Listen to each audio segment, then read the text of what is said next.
Nice. It's like, PC's gonna. Did I lose you? Oh no, we just went live and I lost Kate. Hopefully.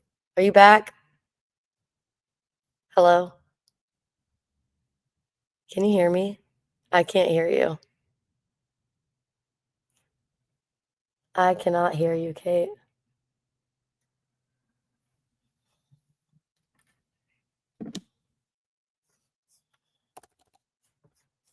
We were doing so well. And then you hit go live and it all went to. Yes? Yeah, and I cannot hear you. Oh, okay. I'm live right now. Hello, everybody. I'm on the phone with Kate. She's trying to figure it out. Just do it from your phone. Okay. If you were live with us, this version of Kate, I'm just going to remove her because she's not actually here. She is currently in Spain with PC, and I'm back in Charleston. I'm actually in the jail cell today, as people have loved to comment on. How's everyone feeling today? Is this connection fine? If you're in the live chat, let me know. We are going to recap some of what happened at World Fitness Project in Copenhagen, chat a little bit about behind the scenes, some crazy stuff, and just yap a little bit about our Christmas week, about our trip. If there's anything you want to know. Oh, thank you. Kate's mom is here, and Kate's not even here. What is happening? If there's anything you want to know about Copenhagen, World Fitness Project, behind the scenes questions, drop them in the comments. But we are going to go through what our experience was at WFP in Europe, especially compared to stop 1 and stop 2.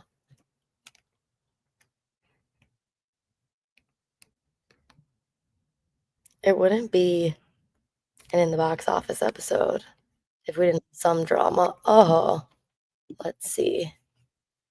Kate might be coming in. Let's add to stage. Hello. Can you hear me? Yeah, yay. Literally the second I go live, my computer just went dark. Oh my god, I think it just broke.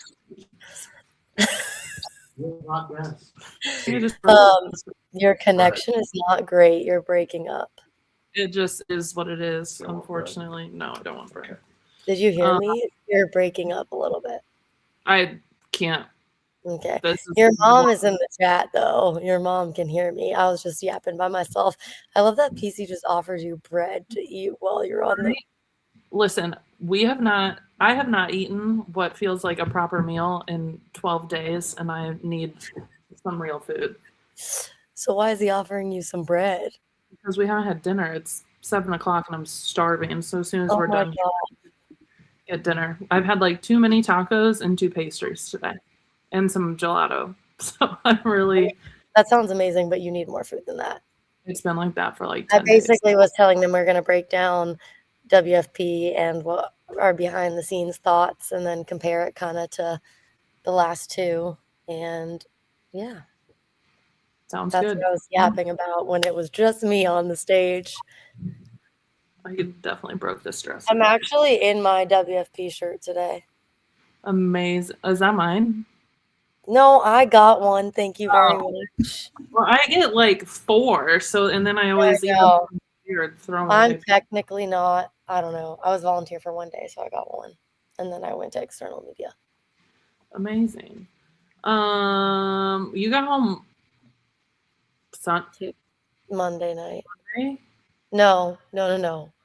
Monday. Yes, Monday night. Yes, Monday night. And then I get home. Tomorrow's our last day here. We're in Barcelona, and the weather sucks. It's raining a lot from your thing, but are you liking it? Yeah, I mean, yes, I think it'd be amazing like in spring or summer, but we've gotten to see the stuff, but obviously no beaches because of the weather, but Yep. um it's cool. It's so big. There's so many little like Mm-hmm. little not neighborhoods but like little boroughs and alleyways that you can go down, and like you don't really know like how to get back to where you work. It all looks the same, but it's all different. So you can walk forever and ever and ever. I And love Barcelona. It's one of my favorite cities I've ever been to. it was cool. It's cool. I wish definitely wish Although it's I better. will say Copenhagen is definitely up there for me now. Really?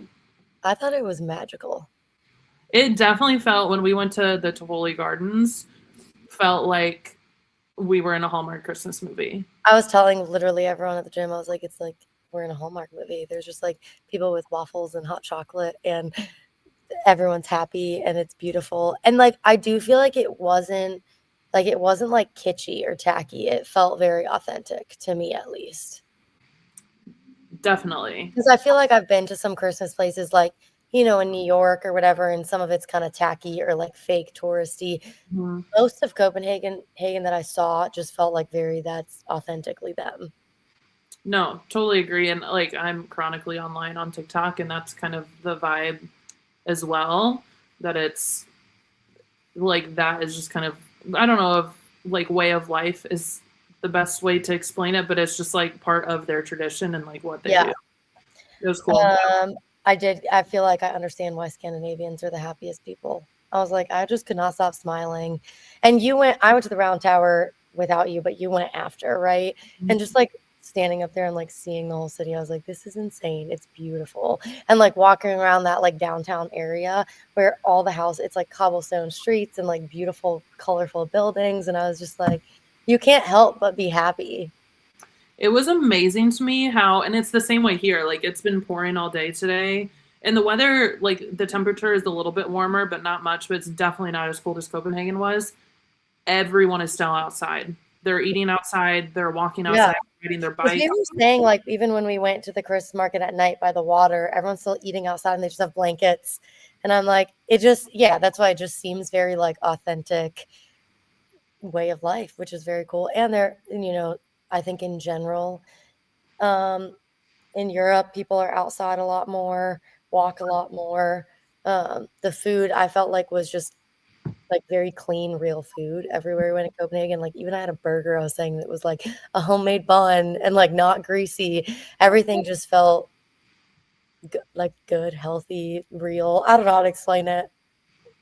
No, I can't believe even today pouring, and people just have their umbrellas, and they're just walking wherever they need to walk. And last night, even on Christmas, so many people outside just walking around. I'm sure most of them are tourists, I would assume, but it's much different than the US for sure. Yeah, and Copenhagen was so clean, probably one of the Really cleaner cities I've ever been to. Like I've been to Japan and it was pretty clean too there, but Copenhagen was, yeah, like spotless outside, crazy. And I will say the venue was, if we're getting into that, insane. I've never been to a venue like that. Yes, I am back in jail. I already addressed this. I got here very last minute. I was stuck in traffic, had to make it back. So I just sat at my desk and got on, even though Kate kind of had a mishap. So I could have probably made my way to my office, but it's fine. I thought that venue, it's hard to explain how big it was because it's essentially a convention center that's attached to a hotel, which was really nice for the athletes and staff to go back and forth.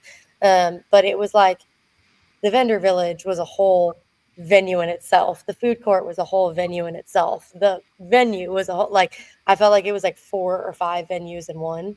And Coffee Pods and Wads was there, and he was like, it's almost like brave to take on a venue that big and like hope you fill it out. And they did pack the stands out. For those that were there, they know.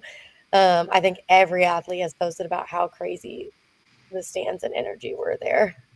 Yeah, the venue, and this was our first time because normally we stay in like an Airbnb offsite or like away, not in the same hotel as athletes or media. This is the first time we stayed in the same hotel, and it was really nice because there was like a skywalk and you just get up, and the breakfast was amazing. Yeah, the waffles. So literally anything that you could think of for breakfast, they had it, and it was huge, and everybody was just like in there, athletes, media, like the executives or whatever we want to, like everybody was in the same place just eating, and then everybody just walks over to the venue. It was huge. It was really big. I don't know if I'm trying to think back to the other tour stops, like the pro stage or competition floor.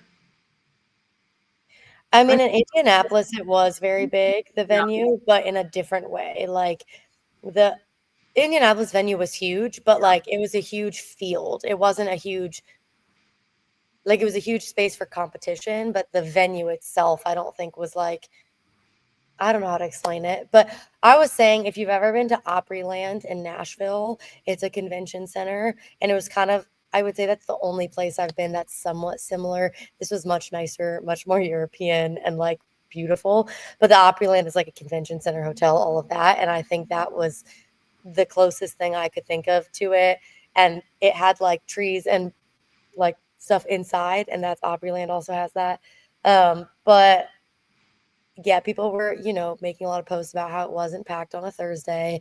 People have jobs. Friday, Saturday, Sunday, there was not an empty seat. It was insane. Even during like the wall ball event, which took place like on down the floor at the start of the floor, people were sitting on the stairs because there wasn't enough like seats. There was some like way back on the other side, but people wanted to be closer, so they were sitting on the stairs, and people would walk out into like the arena or the competition floor, and they're like trying to find a spot to sit because there was no spot to sit. They were trying to be closer. There were seats available, but like people wanted to be as close as they could to what was going on. But it was definitely a packed house, and there was a time maybe during that event, I guess, because I was down by Yellow Hosta's family, I guess, and I was like I was getting a little teary-eyed because I have not been to a major competition since the games in 2022, and like where it was packed, and definitely never been to an international, like anywhere overseas, to like you hear about it but you haven't seen it.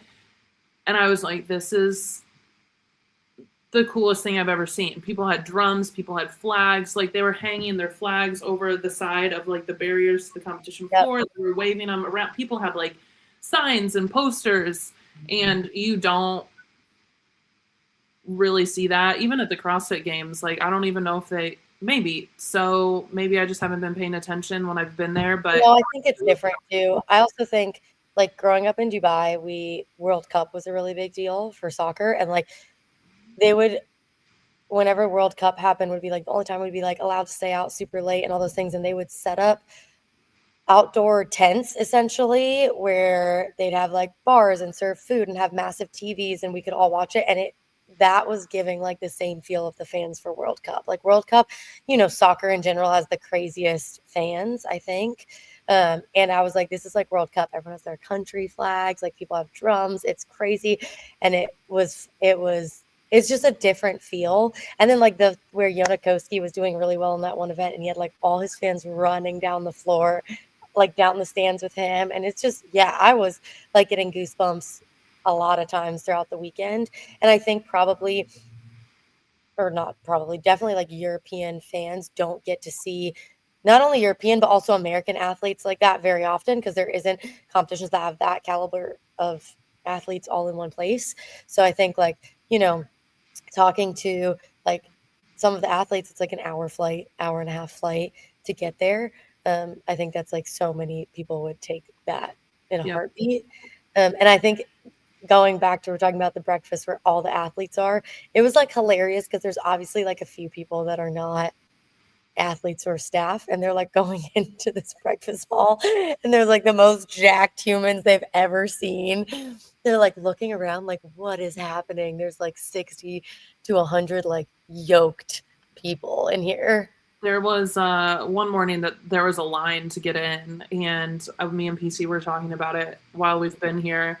And I was like, the people who aren't CrossFitters that had no idea, like there was like airline pilots and attendants that would stay there. Like I would see them early in the morning, and I'm like, I wonder what they thought. And he said that he talked to somebody at the like breakfast part of the venue, and they're like, it's not the busiest we've ever seen, but it's the most food that's ever been eaten. Oh yeah, they were saying that like on day 2 and 3, they like tripled the amount of like platters of eggs and whatever they had because people were eating so much. And it's like, yeah, you don't think about it, but like athletes like that are eating so much food, and you never probably have that many people eating that much food. It was just, yeah, it was interesting. But yeah, we got like me and you know, got to tour the venue. I was there Tuesday, you were there Wednesday, so before everything happened, and I was just walking around, like even the athlete warm-up area was stunning, like unreal that this is the venue you're in. And I thought it was really cool they like allowed the athletes to work out there a few, like it was like open gym leading up to it, so then you'd have to like figure out a gym they could go to, all of that. And I think that's kind of like Will's been an athlete and has had to do those things and has had to think about like, where am I going to get my flush session? Where am I going to do this? And they have some of those even like little things, like PC was telling me in the athlete lounge, they went the day before and bought a bunch of microwaves because like athletes are going to need to heat up their food and there was no microwaves. So I think they do a really good job of kind of those little things that people don't notice that matter, you know? Yeah. Going back, thought I had about the Yonakoski thing. Right before that, there was some guys there for BKG that had their shirts off and they wrote like BKG on their chests. It also, I'm sure it depends on the venue, but when I've been at the CrossFit Games, like the fans can't be right against the barricade to like almost be on the floor. Like they don't have access like that. So I think that's something else really cool. Like when those guys came up to like BKG was in lane 10, I think. So you could literally stand right there. They like ripped off their shirts as he was like, they announced his name and he walked out and he just was like, the whole time just like trying not to just like bust out laughing. But I do think it makes it a little more intimate how they had it set up. I think all of them have been that way too, because you can basically be like right there. Basically. I do think it's so cool. I was thinking about this, like there's no other sport where you could be that close with, not that there wasn't, I would say with that little security, I guess, like there was security, but like if someone wanted to jump on the floor, they could have. They would have been pulled off quickly. But I was like, in no other sport would fans be that like respectable, I would say, respectful of the athletes, that they would like could just jump on the floor and they don't, you know, like they just, it's so interesting. And it's the same when we were in Arizona. We were like, you know, the athletes exit from the same place the spectators do, and they're just like intermingling and nobody like jumps on the athletes or does anything crazy that I've seen, at least. And I like wonder why that is. I wonder if it's because, you know, all people that watch CrossFit do CrossFit versus like all people that watch football don't play football. Maybe I wonder if that has something to do with it. I mean, they're definitely obviously not as famous or near as famous, but I think like if you think about the NFL or the NBA, it's a lot more glamorized. You know, and it is like we do the same thing, right? They're just people who do things a little bit better than we Yeah. do. We're like fortunate enough to get to like travel, hopefully make some money. So, but it is like you see them in the food court, they're out walking around. But I remember you and I did have a conversation. We were in the food court, and I think it was Yonakoski was out there just like eating, hanging out. And the times that I've been to the games, which has only been at Madison, like you don't have access to the athletes like that. Like they had a crossover from like the venue to the maybe athlete warm-up area, I don't know, and it was barricaded and they had somebody like leading them and you could not cross the barricade to even like talk to them. They were very closed off in Madison. But WFP, even the first time we went, I remember they were just like out and about, just mingling and hanging out by the front door. I was like, this is crazy. Yeah. I mean, I think it was Indy where like Austin and his family were eating in the food court with everyone else. And I was like, everyone's just chilling with the athletes. But yeah, so first day, I went to Sweden to watch the swim event. Mhm. I think there was a lot of talk about how the swim event was empty. Let's preface it was 2 hours away on a Thursday morning at a, like, small venue. I think it was cool, like, Emma Tall is from really close to there, and she had, like, a full crew from her home gym area that was there. I thought that was actually, it was more exciting than I expected it to be. Swim events are hard because there's not a lot going on, but the second part where there was, like, swim machines, it was kind of exciting. I thought it was fun to watch. I thought I got to ride there with the Red Bull camera crew that were doing some of the documentary and stuff like that. And it was very fun, like getting to know them and them talking about just watching them like figure out the angles and how they're gonna, looking at the heats before Laura went to figure out how they would approach filming her and where would be appropriate and like looking it's very cool to like get a little insight into what goes into that because I think people have no clue how crazy it is to get media at that level. So that was cool. Then what was the second event when we came back that night? The handstand push-up, deadlift, Yep. whatever. That Yonakoski won, which he won the swim event and then won that. And I was like, Okay. this is Yeah. awesome. I thought it was so cool that he had such a good weekend. Like him, Travis, a lot of the like older athletes threw down, and I thought that was really cool. I'll pull up this comment. Hot or not to move to YouTube for streaming? Obviously hot. I think people were happy about it. I also don't think it was that crazy that they weren't on there in the first place. They had valid reasons, but I'm glad the people are happy that they can watch it easier now, I guess. I don't think I saw a single complaint about, I mean, definitely not about the streaming because it was available on YouTube, but even like, I think there are a few mistakes like with the graphics, which also happens at the CrossFit Games. So it's not like it only happens at one competition. But other than that, I don't think I saw anything. I also was not on social media a ton. So I definitely could have missed it, but I feel like there wasn't a lot of talk about that. So I feel like it was hot. Yeah, there was a few things that were like I would say we're nitpicking on the live stream or whatever. There was no big, it was like, oh, this camera angle or this, that, but nothing crazy. And like, yeah, a few minor graphic things. I do think that they did, like they had the screens over the lanes that counted the reps and they counted them down, which I thought was kind of cool because it's like how many was left to zero. And it was funny because where I was for external media, they had people with iPads that were like counting the reps, and that's how it was linked. And I was like, gosh, that's got to be the most stressful job ever to like make sure that you get every rep. But I thought that was really visually cool. I thought the intros were cool. I know there was some like hate on the cartoon things, whatever. I think they were not my favorite, but overall, I thought the like intros, the smoke, the pictures, the media were really good. I think the lighting is super cool. Again, everyone I talked to in external media was like, this lighting is sick. And I did go back and watch, I thought the Snatch event, which we can kind of get into, was the coolest thing I've ever seen in live competition. But I did go back and watch the live stream of that to see because I know I personally love an unlimited attempt time timed thing, but I know that's hard from a live stream perspective. And it wasn't as like electric on the live stream as it was in real life, but I do feel like it was still you were able to see most things on the live stream. I didn't think that was bad. I think I only watched 2 events because I wasn't able to make it down for all of them. But that I watched that one in person, and that was so cool to see in person. I have seen some, like, I don't know if I like wouldn't say it was the best one that I've ever seen. That doesn't mean it wasn't bad, but like I've seen some other really cool ones as well. I can see how it would be hard from a live stream perspective, and I didn't go back and watch it. But I think it's okay for some things to be saved for an in-person competition. Like that's what makes it kind of special for you to be a spectator and be there live because you do experience that. So, if you buy a ticket and you want to come, like that's kind of like what you get. You get to experience that. So I think seeing Hannah Black snatch 231, wild. And she was like front and center. I think it's cool. Like we have a little bit of a relationship with her. I've met her in real life in Charleston.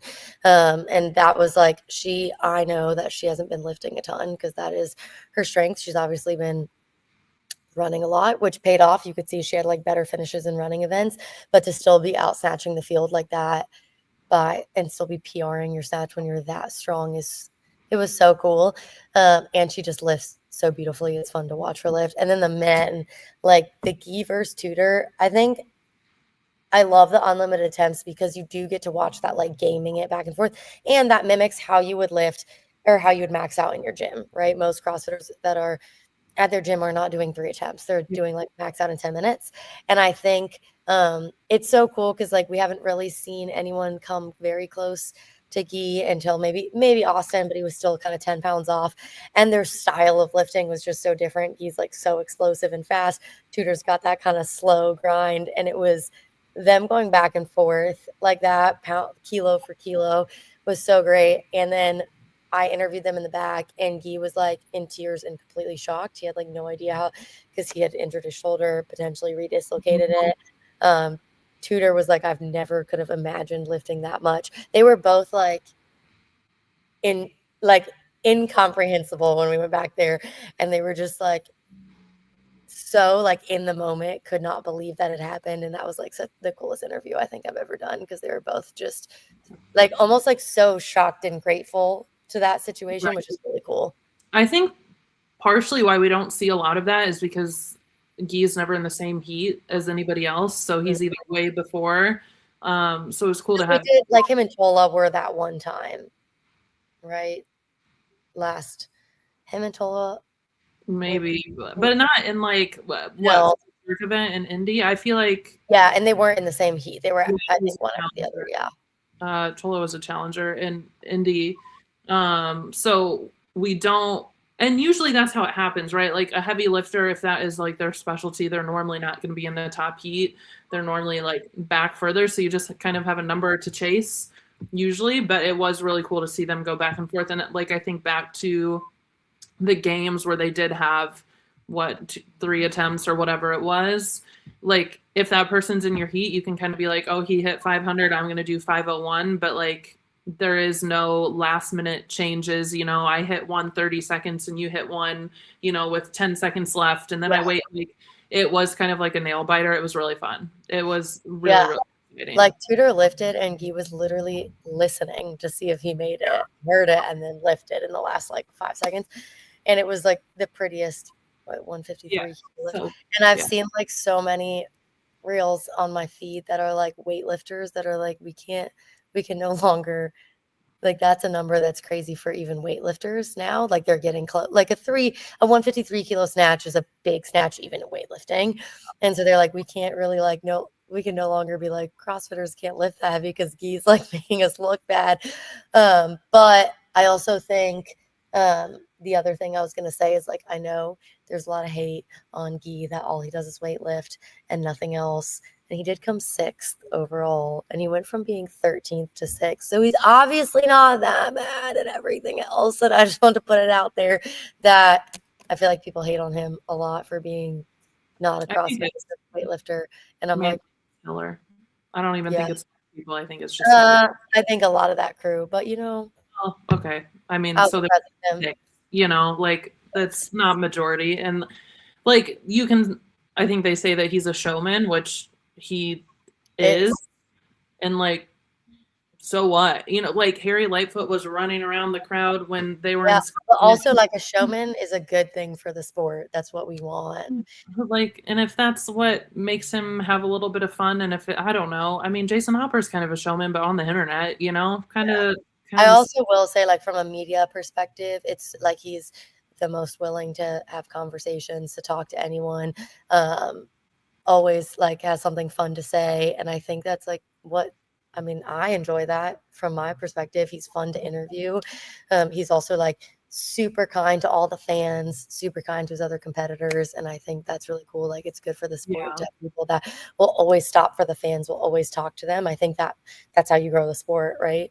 Yeah, no, I agree. I think it's good for the sport. You have to have a little bit of everything, you know, there's people who don't interact at all. And And I'm never going to be mad about seeing someone snatch 336 Yeah. pounds. Like, that's wild. I was very surprised at Tola though all weekend. I texted Matt and I was like, has Tola ever worked out a day in his life? No way. He just did not have a great weekend. And I'm like, oh, finally, like the snatch event.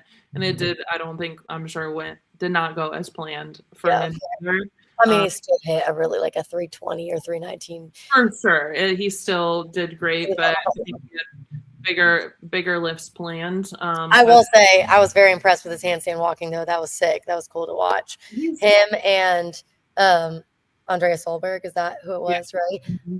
Friggin' sprinting.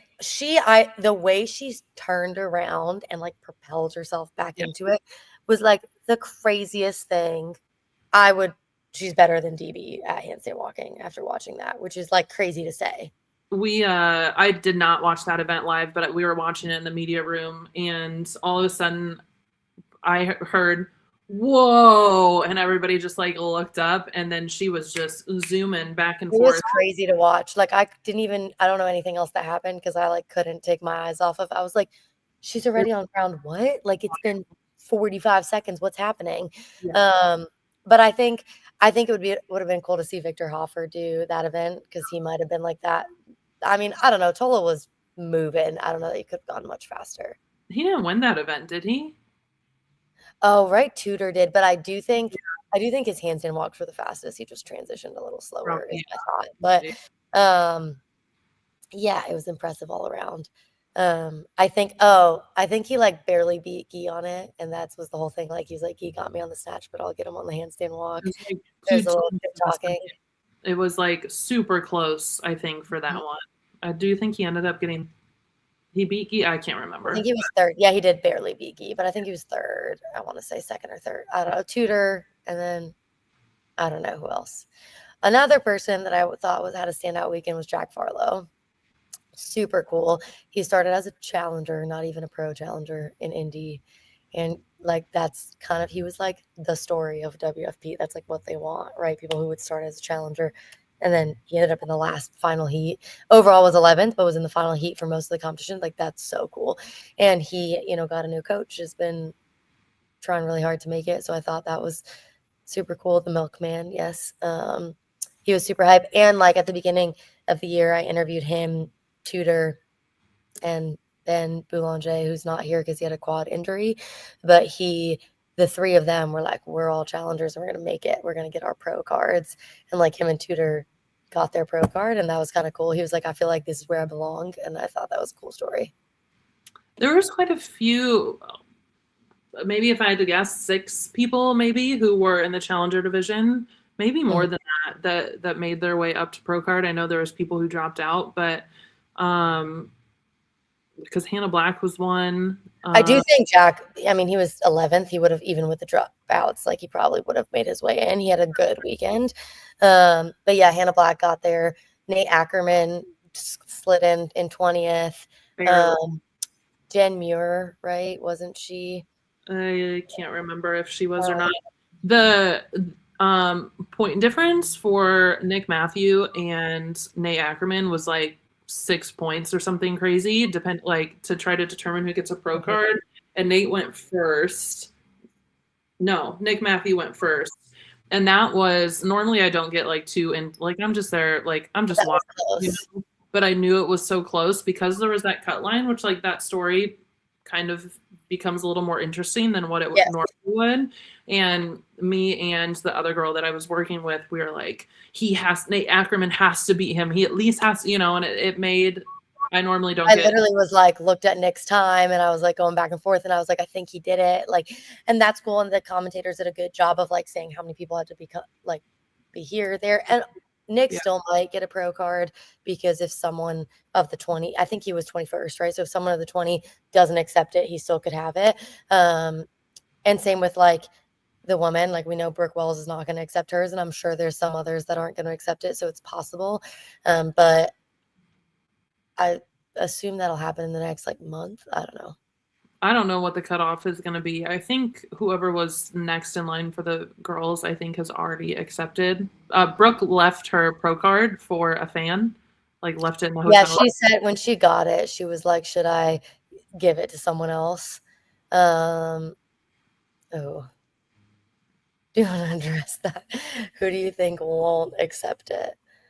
I don't know. I think that's really hard to say. I think one, anyone who has not been a games athlete will 100% accept it, in my opinion, if they haven't been to the games. I think that's Should, the I think, yeah. I don't know. We were like talking about this a little bit, about like some of the brute guys and if we think they'll get it, we think they'll accept it. And I think they will.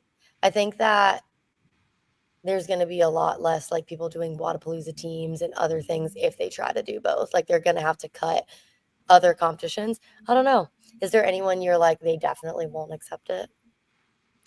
Honestly, I think a lot of it depends on the season. Like we don't know what I the know. are going to look like. And I read the barbell spin, one of their articles that they put out. I think while we were there, maybe like after they had announced that Copenhagen, we're going back to Copenhagen next year. And he implied that it's not out yet because CrossFit announced their season, and the first tour stop was going to overlap with quarterfinals. I think it was. I don't know if that's true or not. So they're trying to change it to make it more doable. Yeah. I respect it. At least they're trying, right? Someone said, "Do all the new pros come back for year 2?" So, yes, I don't think they will, is what I'm saying. Oh, I think he's just asking. So those 20 pros are for the 2026 season. Yeah. I don't think all of them will accept. I do think it's more than people are thinking. I guess we'll see. We'll see. I mean, if you think like if we had the same roster that was originally supposed to be there, I think there would be yes, like the people who dropped out are the ones who were not accepted it.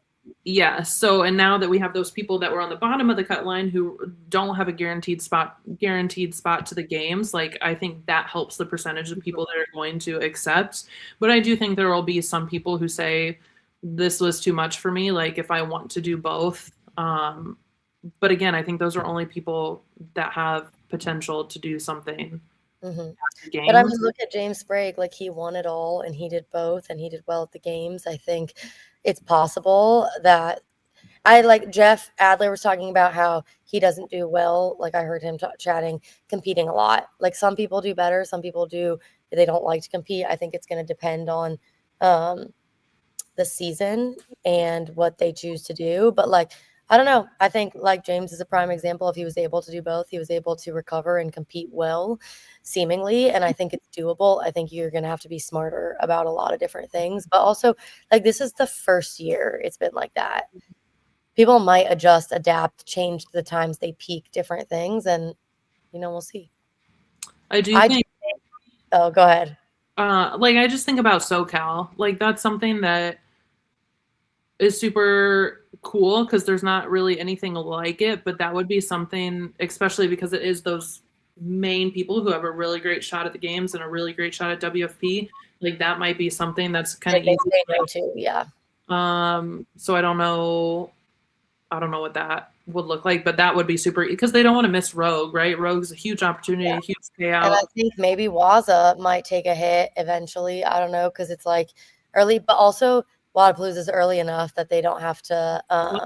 Now it's in March, so not really. Oh, yeah, you're right. I don't know. Yeah, and that might be like people might pull out of that if they're going to do WFP and CrossFit Games. I don't know. I think it's just now people are going to choose. But then I think some people might also on the other side of things not do CrossFit and make a whole career out of other WFP, Rogue, Wadapalooza, SoCal. Like that you could make a whole career out of it without CrossFit Games. Yeah, I mean, Laura's a prime example. Emma Tall. Yeah, they're both doing fine. So I don't know. I think too, like with the sale of CrossFit, whatever is going on with that, like that will also, there's a couple of really big factors that are going to play into what people decide to do, and they have time to decide. And the pros aren't going to be able to accept their their pro card until the season comes out. So whenever that is, I assume that's going to be soon, I would think. hopefully. And at the risk of like being controversial, if CrossFit doesn't sell soon, like companies cannot be up for sale for like I don't have any insider information that they're going bankrupt, but like you can't be up for sale for this long and not be like at some point you're gonna have to close or go bankrupt or something. So we don't like the future of CrossFit is very iffy at this point, I would say, because how long have they been up for sale? Like companies can't be up for sale for that long realistically. And I don't know, because I think private equity, like from what I heard, it's like 3 to 5 years, like is just a general timeline. But I think they're always looking for a seller because like Berkshire just wants to turn a profit. Like they buy companies to try to like make. Well, maybe again, I don't know at that level. I'm not claiming to know, but at some point there was the rumor that they're going bankrupt with that guy. That could have totally been a rumor. But if there is truth to that, it won't be able to last. So that, I mean, potentially huge for other competitions. We don't know. I think this, again, like we were all hoping we would have more information at this point. We still don't. I think it's going to be another volatile year. And then we'll see, like there's still a lot of factors that we don't know that are up in the air. I am always curious about the people, and we've had this conversation before, that are like diehard CrossFit and diehard hate WFP. Like if there were to be no more, like let's just say CrossFit goes bankrupt, like what do you like die on the hill, or do you like eventually come over to the WFP side because like that is all you have left? There's always going to be CrossFit because it is just a methodology, but in terms of the sport, Yeah, I do wonder like what would happen if CrossFit did have to close its doors, right? Like all the gyms would still exist, kind of how my gym exists, right? And we would do the same things. There would still be local competitions, there would still be all these things. But if you wanted to watch your favorite athletes compete, would you then turn to WFP? Because that would be probably where most people would go. Slash Waza Rogue, whatever. But I would say WFP would probably replace the CrossFit Games in the sense of like having a season, right? I don't know. I do wonder that because would it be like, would they suddenly stop hating it because it's not competing against their thing? I don't know. I do like if it sells tomorrow and they were like,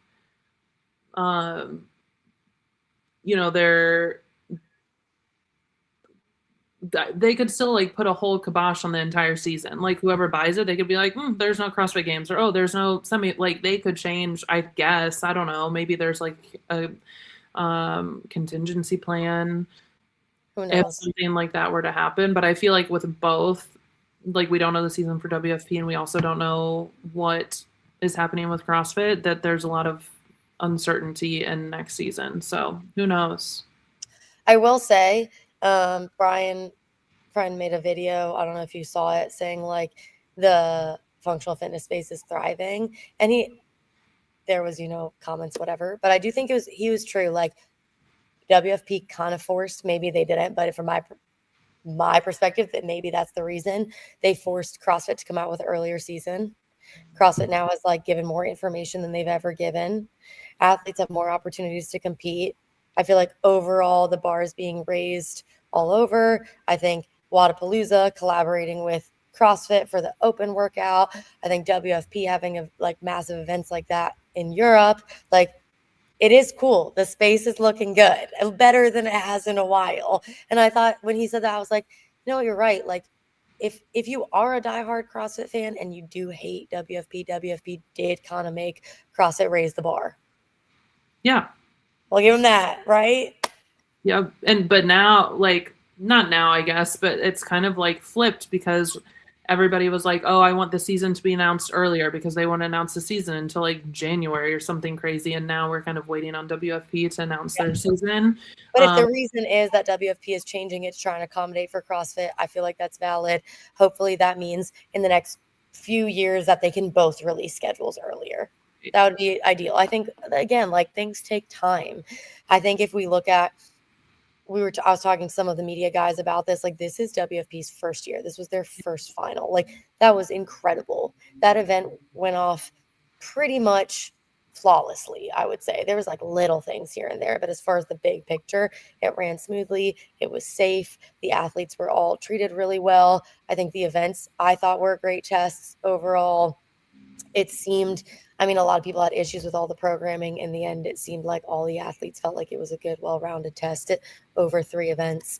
I think so many of the athletes that I did over 50 plus interviews. I think I was at 57 or something like that. All of them, even before, after chatting, like how cool it is that they get to compete in Europe, that they get to travel, that they get to see the European crowd. Like, how crazy is it that CrossFit or functional fitness or whatever it is taking them all over the world, into different places.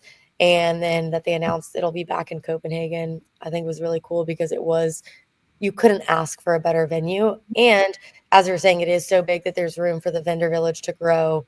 Yep. And I do think it grew. It was still small, but it grew from Indianapolis to Arizona to now, and which is good. It means there's room for it to continue to grow, and I think there's room for more European brands to come in, which is super cool. I think that was one of the best competitions I've ever been to in person, just from all aspects, behind the scenes, the athletes, the floor, the venue, the hotel was incredible. I don't know, all around the media seemed great, I think.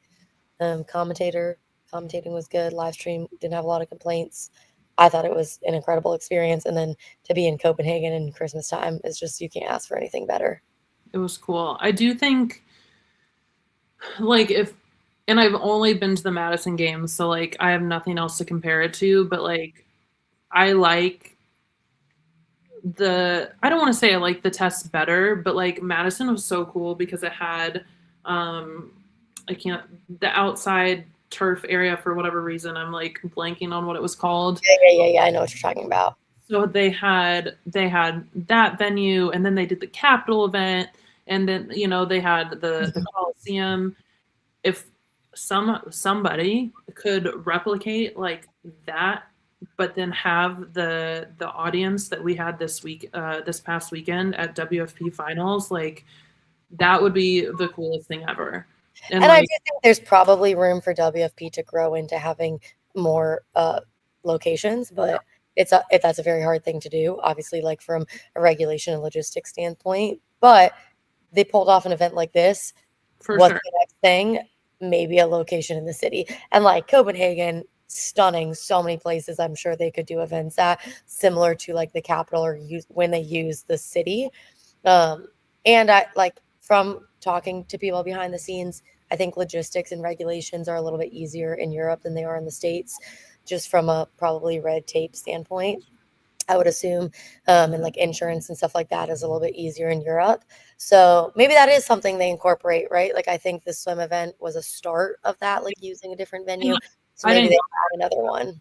Yeah, I mean, I feel like traditionally, I know like Jenny posted like a comparison of the swim event to like, I don't know, 2020, whatever year it was at the games. And that was like a Saturday, I'm pretty sure, at the games. Yeah, but like there's not going to be, anytime that I've been to the games, those like, I guess the Capitol is kind of different, but like you're not going to have a packed house normally on those kind of things anyway, especially when you don't know what the seating is going to be like. And like, I think there was one when I was there and we decided to skip it just because we didn't want to go to a separate venue. Like we just wanted to get an Uber, figure out how to get there, whatever. And this was a Thursday morning, like, come on, early. And it was 2 hours, hour and a half away. I mean, if you're traveling in already, you might just want to be like, oh, I'll go enjoy my morning and then watch the 8 other events that are available, or 7 other, whatever it was. So I don't think that was crazy. I think, I do think it was nice to have swimming again, even though it was in a pool. I think it was a good like re-entry. I know we've had a few events with swimming. I talked to some of the athletes. They felt like the pool was a super comfortable place to swim, and they think that's like a good way to test it. I also think, like, I always have said this, I think sometimes in CrossFit we try to do so many crazy, weird skill above and beyond, like even with the gymnastics. events, like sometimes they just go over the top with like that one event at the games that was like freestanding handstand push-ups, pullovers, like parallel on a box, and I'm like, someone watches this and it just looks insane online. Like I get it, they have to. So I think like sometimes simple is better. Like, you know, couplets, we know this, are like some of the hardest events in CrossFit is to just do like Fran or something like that. So I think that was a great test. Swimming, some bikes, some ski. It's good. And that's easier to watch than open water, right? Like you could see all of the lanes on the live stream, or at least like Yep. who's in the lead. It's easier for people at home to follow along, and probably even like, well, for sure at the actual venue too. So I think that is a win as well. Yeah, and like obviously it's a little bit different, but a good swimmer is a good swimmer, and they're gonna show that regardless. I think it was so cool because when we were in the pool event, I think it was it Jen Muir, one of the girls went and had a really good time, and Lucy Campbell was after, and I think it was Jen Muir, but maybe it wasn't. She had a time that was like significantly better than any of the females, and like was one of the top male times.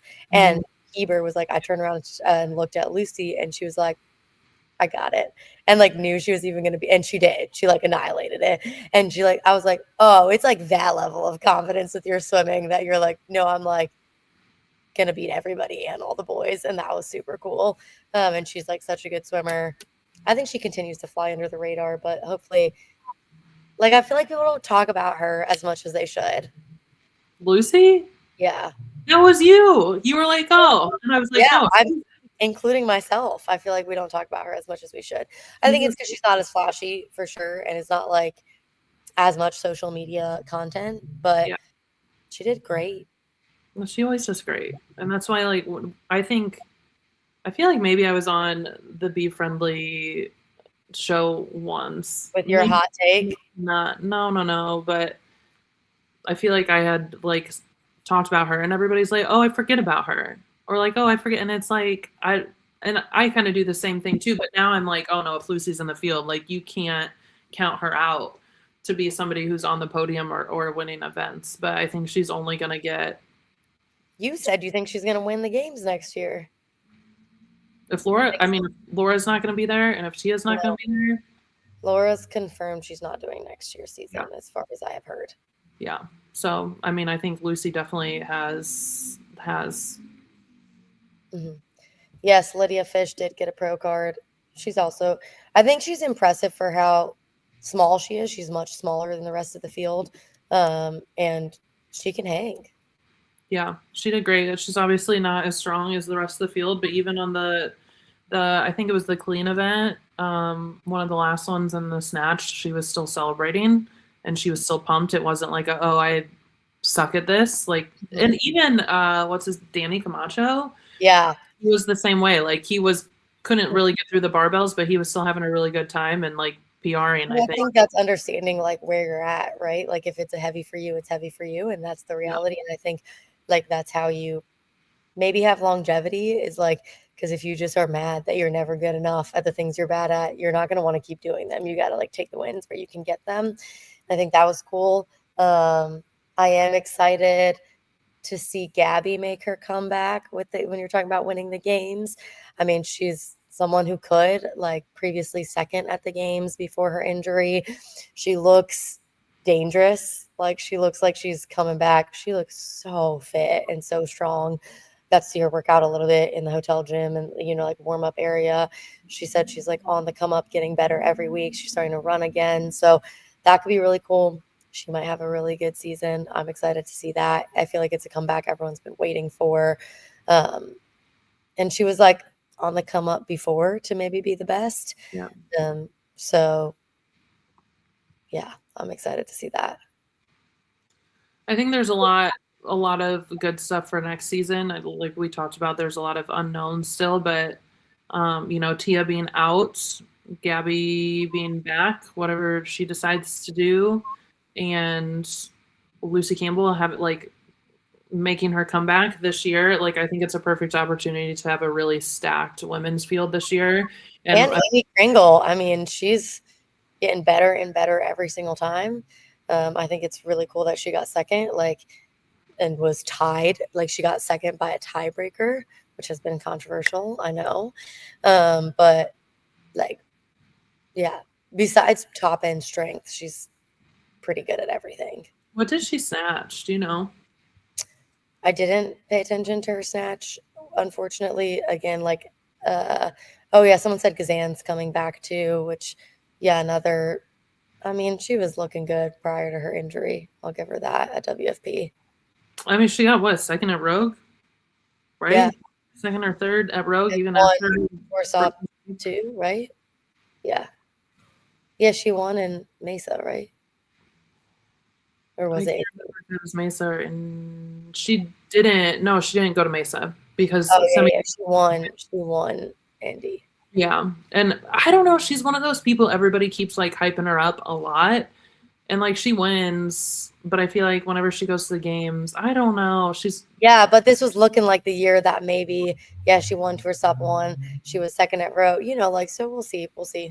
I can't remember what she got. Oh, she didn't go to the games. That's right. Yeah. That's right. She was injured. I don't know. Yeah, we'll see about her. I'm like not sold. I know she's good, and she'll probably prove me wrong. But I think the women's field's great. Men's field should be also equally the same, I would think. I also think, yeah, like I would say that there's a group of 5 to 7 dudes that could win WFP or the games next year. I think it'll be interesting to see if the Brute crew guys take their pro card, or if they don't. I do feel like it's kind of going to be like they all will or they all won't with the whole like woman, men, Brute crew. Maybe we'll see, because there's like now Amy, Emma, James, Dallin. I mean, Jason doesn't have a pro card. Fee, I think, will come back and try for a pro card just because of how her season ended. She said she will be back. We'll see. But like if Jeff, I mean, he did get it. He really wanted the pro card, but he has said he doesn't like competing that much. So I wonder, maybe he'll just do CrossFit and WFP, CrossFit Games, WFP, and no other competitions. I don't know. I don't think that man's skipping Rogue. Yeah, I mean, maybe a lot of money. Yeah. We'll see. I think it'll be interesting in the next, few months to see who takes their card and who's doing what. We might see more people like commit and then drop out of things like Rogue, if that's the case. Just like we did the semifinals as well, people would commit and then get, or decide it was too much competing. So I definitely think that may become more common, that we see people announce that they're going to go to competitions and then they end up getting backfilled. Which, whatever. That's just. I mean, I also think like everyone was like, "Do you think WFP? Are you still excited about going? Is it going to suck?" And like the competition was still incredible. They were still phenomenal athletes.